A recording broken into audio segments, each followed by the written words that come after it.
দেবস academy YouTube চ্যানেলে সকলকে স্বাগত। আজ আমরা ক্লাস 11-এর প্রথম সেমিস্টারের দর্শন বিষয়ের ইউনিট অন ভারতীয় দর্শনের অংশ থেকে ভারতীয় দর্শন সম্প্রদায়গুলির শ্রেণী বিভাগ সম্পর্কে জানব। তো দেখো, আস্তিক এবং নাস্তিক ভেদে ভারতীয় দর্শন সম্প্রদায়কে দুটি ভাগে ভাগ করা হয়।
এক আস্তিক দর্শন সম্প্রদায় ও দুই নাস্তিক দর্শন সম্প্রদায়।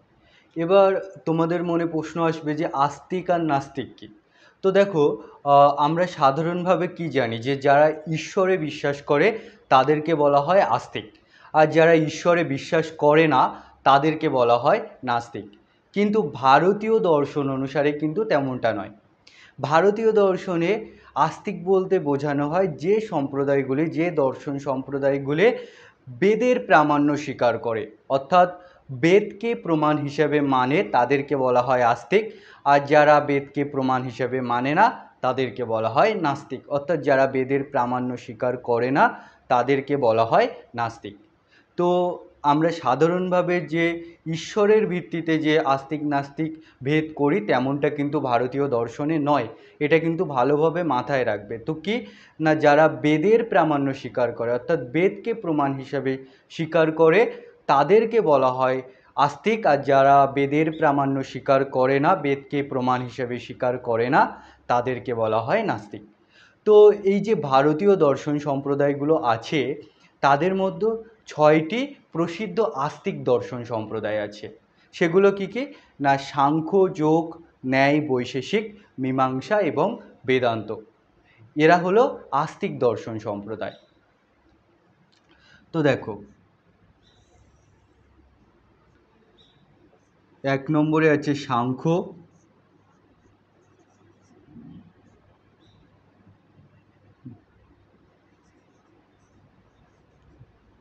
যোগ, ন্যায়, বৈশেষিক,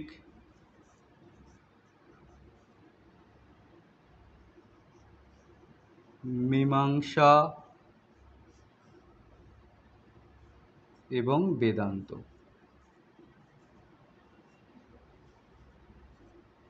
এই হলো 6টি দর্শন সম্প্রদায়, যেটা আস্তিক দর্শন সম্প্রদায়। দেখো, সাংখ্য, যোগ, ন্যায়, বৈশেষিক, মীমাংসা এবং বেদান্ত, এরা হচ্ছে কি প্রসিদ্ধ আস্তিক দর্শন সম্প্রদায়। আর প্রসিদ্ধ 3টি নাস্তিক দর্শন সম্প্রদায় আছে। সেগুলো কি না, এক চার্বাক,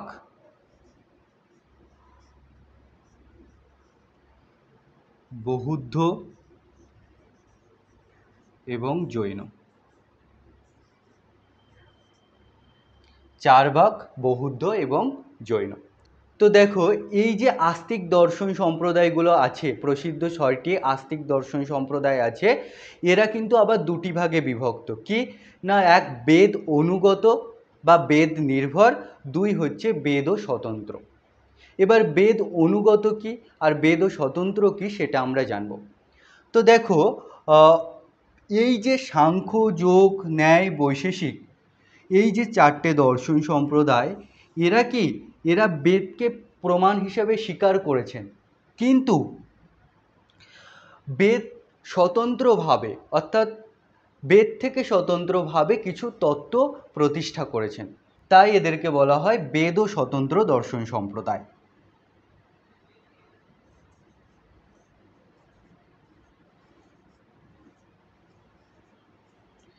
আর এই যে মীমাংসা এবং বেদান্ত এদেরকে বলা হয় বেদ নির্ভর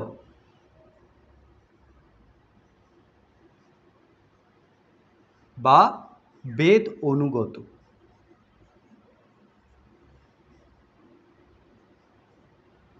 কেন বেদ নির্ভর বা বেদ অনুগত বলে? না দেখো, বেদকে দুটি ভাগে ভাগ করা হয়, এক কর্মকাণ্ড এবং দুই জ্ঞানকাণ্ড। তো যেখানে বেদে যাগ যজ্ঞ প্রভৃতি প্রক্রিয়া সম্পর্কে বর্ণনা করা হয়েছে সেটাকে বলা হয় কর্মকাণ্ড। আর যেখানে ব্রহ্মতত্ত্ব, আত্মতত্ত্ব, সৃষ্টি রহস্য এইগুলো বর্ণিত হয়েছে সেটাকে বলা হয় জ্ঞানকাণ্ড। তো বেদের যে উপনিষদ ভাগ, সেই উপনিষদ ভাগে কিন্তু এই ব্রহ্মতত্ত্ব, আত্মতত্ত্ব এগুলো সম্পর্কে বর্ণনা করা হয়েছে।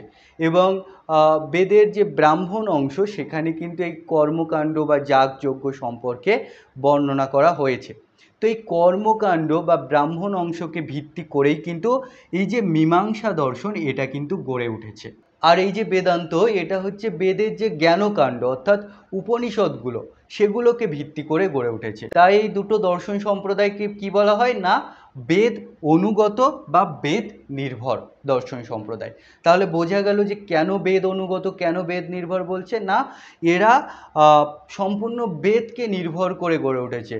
মীমাংসা দর্শন হচ্ছে বেদের কর্মকাণ্ডকে ভিত্তি করে গড়ে উঠেছে এবং বেদান্ত দর্শন কি বেদের জ্ঞানকাণ্ড অর্থাৎ উপনিষদকে ভিত্তি করে গড়ে উঠেছে।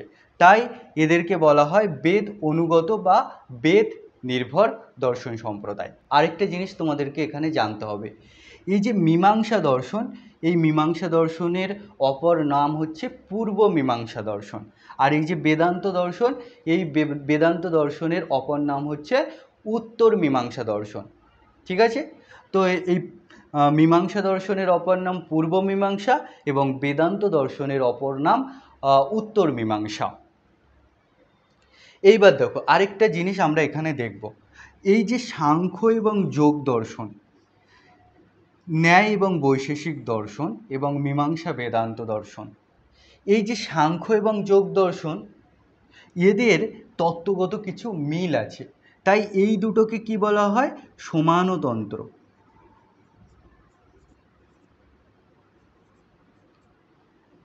আবার এই যে ন্যায় এবং বৈশেষিক দর্শন এদেরও তত্ত্বগত মিল আছে, তাই এদেরকেও বলা হয় সমানতন্ত্র। এবং মীমাংসা এবং বেদান্তের কিছু তত্ত্বগত মিল আছে, সেই জন্য এদেরকে বলা হয় সমানতন্ত্র, কারণ এরা দুটোই কি বেদকে নির্ভর করে গড়ে উঠেছে। তো দেখো এবার আমরা প্রতিটি দর্শন সম্প্রদায়গুলির প্রতিষ্ঠাতা এবং মূল গ্রন্থ সম্পর্কে জেনে নেব।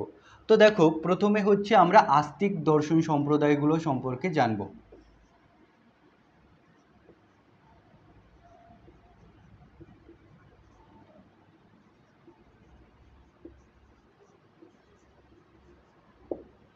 এই যে আস্তিক দর্শন সম্প্রদায়গুলো আছে তার মধ্যে প্রথমে আছে কি সাংখ্য দর্শন।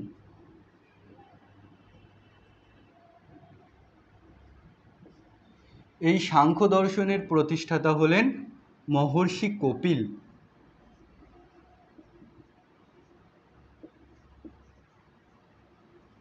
এবং মূল গ্রন্থ হল সাংখ্যসূত্রম, এটা মহর্ষি কপিলের রচনা। তাহলে বোঝা গেল যে সাংখ্য দর্শন এটা কিন্তু আস্তিক দর্শনগুলোর মধ্যে প্রাচীন দর্শন হিসেবে ধরা হয়। সাংখ্য দর্শন, এই সাংখ্য দর্শনের প্রতিষ্ঠাতা হলেন মহর্ষি কপিল এবং কপিল রচিত যে গ্রন্থ মূল গ্রন্থ সেটা হলো সাংখ্যসূত্রম। 2 নম্বরে আছে যোগ দর্শন।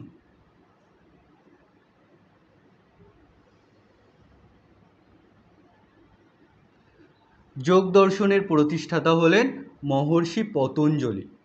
মহর্ষি পতঞ্জলি।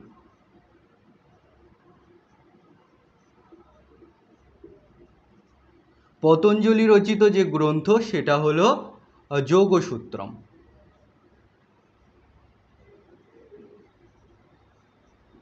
এই যোগসূত্রম গ্রন্থটি 4টে পাদে বিভক্ত।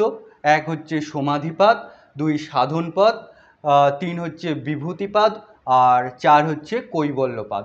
তো আরও ডিটেলসে আমরা জানবো যখন আমরা যোগ দর্শন সম্পর্কে পড়ব। তো দেখো, এই যোগ দর্শনের প্রতিষ্ঠাতা হলেন মহর্ষি পতঞ্জলি এবং তার রচিত যে গ্রন্থ সেটা হলো যোগসূত্রম। এবার 3 নম্বরে আছে ন্যায় দর্শন।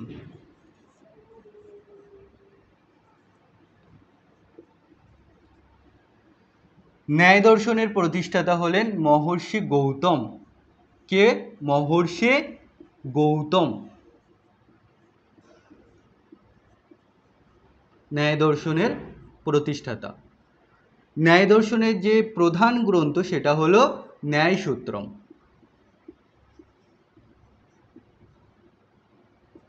তাহলে ন্যায় দর্শনের প্রতিষ্ঠাতা কে? না মহর্ষি গৌতম। তার যে গ্রন্থ সেটা হলো ন্যায়সূত্রম।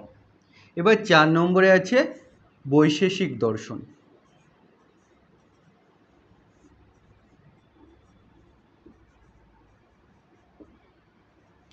বৈশেষিক দর্শনের প্রতিষ্ঠাতা হলেন মহর্ষি কনাদ। মহর্ষি কনাদ। তার যে গ্রন্থ সেটা হলো বৈশেষিক সূত্রম।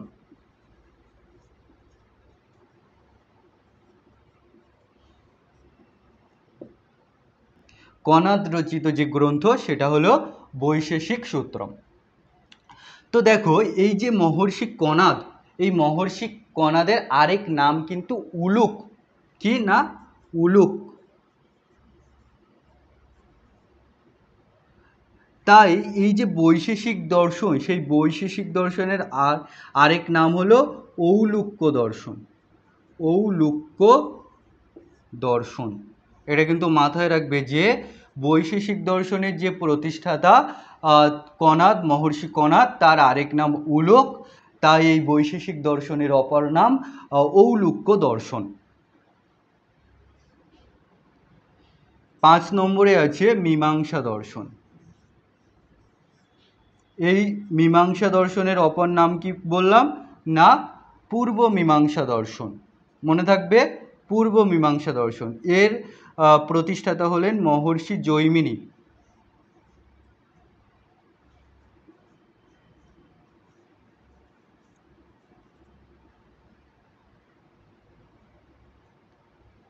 গ্রন্থ হলো মীমাংসা সূত্রম।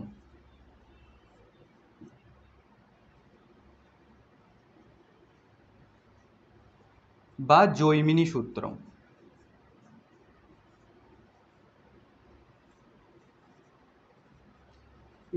এতে মোট 12টা অধ্যায় আছে। মনে রাখবে, এতে মোট 12টা অধ্যায় আছে। মীমাংসা দর্শন। মীমাংসা দর্শনের প্রতিষ্ঠাতা মহর্ষি জৈমিনী। জৈমিনী রচিত গ্রন্থের নাম মীমাংসা সূত্রম বা জৈমিনী সূত্রম বা পূর্ব মীমাংসা সূত্রম। এতে মোট 12টা অধ্যায় আছে। তো দেখো, 6 নম্বরে আছে বেদান্ত দর্শন।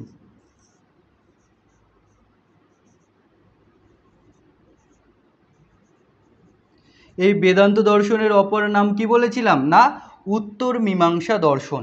মাথায় রাখবে, উত্তর মীমাংসা দর্শন। এর প্রতিষ্ঠাতা হলেন মহর্ষি বাদরায়ণ।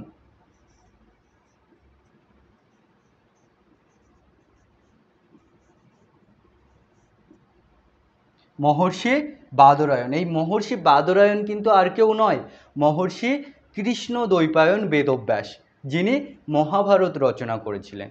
উনি কিন্তু এই উত্তর মীমাংসা দর্শন বা বেদান্ত দর্শন রচনা করে। তো গ্রন্থের নাম কি? ব্রহ্মসূত্রম।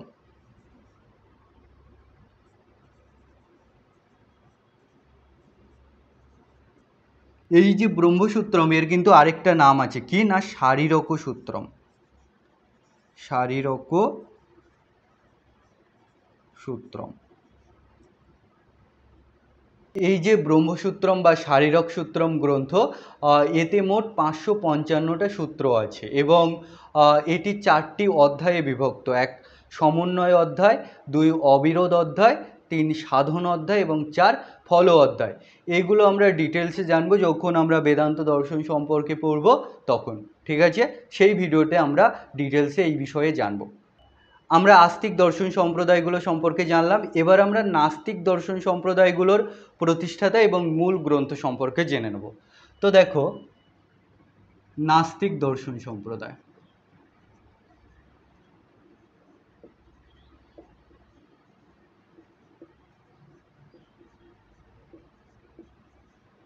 নাস্তিক দর্শন সম্প্রদায়গুলোর মধ্যে প্রথমে আছে কি চারবাক দর্শন সম্প্রদায়। চারবাক, এই চারবাক দর্শনের প্রতিষ্ঠাতা বৃহস্পতি। তবে এই নিয়ে কিন্তু অনেক মত পার্থক্য আছে। কেউ কেউ বলেন যে চারবাক নামে এক ঋষি ছিল, সে চারবাক দর্শনের প্রতিষ্ঠাতা। আবার কেউ বলেন যে চারু নামে এক ঋষি ছিল, সে হচ্ছে চারবাক দর্শনের প্রতিষ্ঠাতা। এরকম করে অনেক মত আছে। এছাড়া বলা হয় যে চারুবাক, সেই চারুবাক থেকে চারবাক কথাটি এসছে, এমনটা অনেক মত আছে। ঠিক আছে, তবে মাধবাচার্য তার সর্বদর্শন সংগ্রহ গ্রন্থে বৃহস্পতিকে বলেছেন জড়বাদের প্রতিষ্ঠাতা। মানে জড়বাদ হচ্ছে চারবাক দর্শনের একটা মতবাদ, তো সেই জড়বাদের প্রতিষ্ঠাতা হলেন বৃহস্পতি। তো এই যে বৃহস্পতি, এনাকেই কিন্তু অনেক বিদ্বানরাই চারবাক দর্শনের প্রতিষ্ঠাতা বলেছেন। এবং আমি তো বললাম যে মাধবাচার্য তার সর্বদর্শন সংগ্রহে বলেছেন যে এই চারবাক দর্শন বা জড়বাদের প্রতিষ্ঠাতা হলেন বৃহস্পতি। তো এই বৃহস্পতি রচিত তেমন কোনো গ্রন্থ পাওয়া যায় না, বা চারবাক দর্শনের তেমন গ্রন্থ কিন্তু পাওয়া যায় না। তবে চারবাক দর্শনের একটি মাত্রই গ্রন্থ পাওয়া যায়, সেটি হলো জয়রাশি ভট্টকৃত তত্ত্ব উপপ্লব সিংহম। জয়রাশি ভট্ট রচিত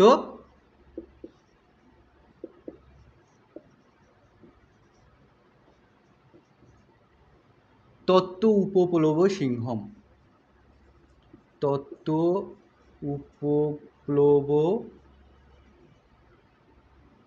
সিংহম। ঠিক আছে, এটাই কিন্তু চারবাক দর্শনের একটি মাত্রই গ্রন্থ যেটা পাওয়া যায়। আর এছাড়াও মাধবাচার্যের যে সর্বদর্শন সংগ্রহ গ্রন্থ, সেখানে কিন্তু চারবাক মত উপস্থাপন করা হয়েছে। ঠিক আছে, আর এই যে চারবাক দর্শন সম্প্রদায়, এরা কিন্তু চরম নাস্তিক, তাই এদেরকে নাস্তিক শিরোমণি বলা হয়ে থাকে। তো দেখো, 2 নম্বর যে নাস্তিক দর্শন সম্প্রদায় সম্পর্কে আমরা জানবো, সেটি হলো বৌদ্ধ দর্শন সম্প্রদায়। বৌদ্ধ দর্শন সম্প্রদায়, এই বৌদ্ধ দর্শন সম্প্রদায়ের প্রতিষ্ঠাতা হলেন গৌতম বুদ্ধ। গৌতম বুদ্ধ। তো এই যে গৌতম বুদ্ধ, ইনি কিন্তু কোনো গ্রন্থ রচনা করে যাননি। তো এনার নির্বাণের পর বা মৃত্যুর পর এনার যে শিষ্যরা ছিলেন, তারা তার উপদেশগুলোকে কি 3টি গ্রন্থে লিপিবদ্ধ করেন। সেই 3টি গ্রন্থ কি সূত্র পিটক, বিনয় পিটক এবং অভিধম্ম পিটক। এগুলো কি পালি ভাষায় রচনা। 1 নম্বর হলো সূত্র পিটক,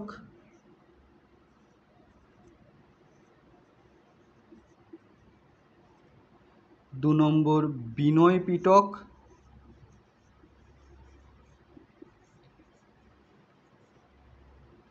এবং 3 নম্বর হলো অভিধম্ম পিটক।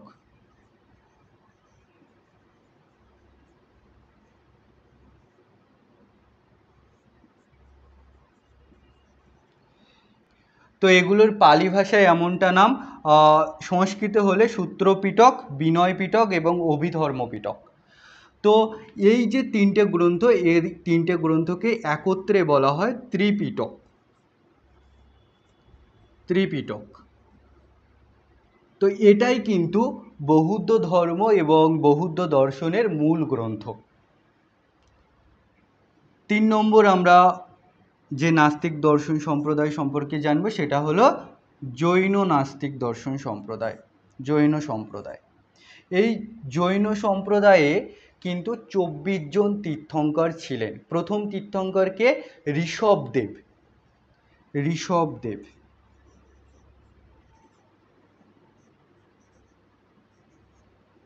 এবং 23তম তীর্থঙ্কর হলেন পার্শ্বনাথ।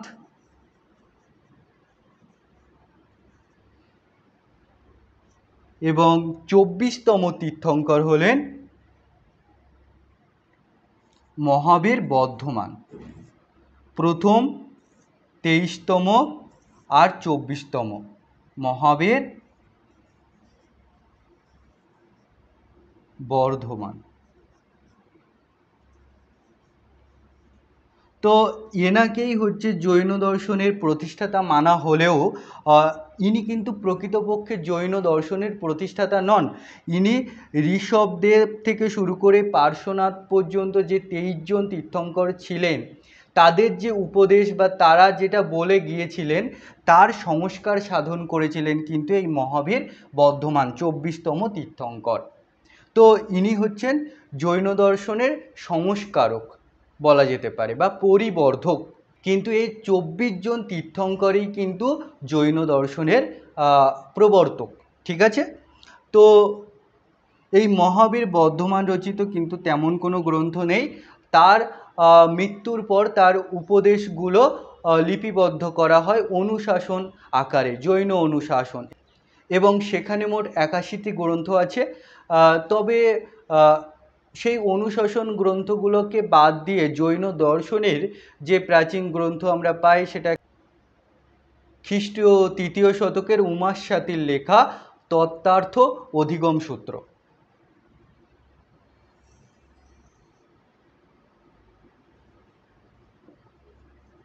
উমাস্বাতীর লেখা তত্ত্বার্থ অধিগম সূত্রম, এই গ্রন্থটা কিন্তু আমরা পাই। ঠিক আছে, জৈন দর্শনে। তো আজ এই পর্যন্ত আমরা ভারতীয় দর্শন সম্প্রদায়গুলো সম্পর্কে জানলাম। যদি ভিডিও ভালো লেগে থাকে এবং ভিডিও দেখে তোমরা যদি উপকৃত হয়ে থাকো তাহলে অবশ্যই কিন্তু চ্যানেলটিকে সাবস্ক্রাইব করে নেবে এবং ভিডিওটি বন্ধুদের কাছে শেয়ার করে দেবে। ধন্যবাদ।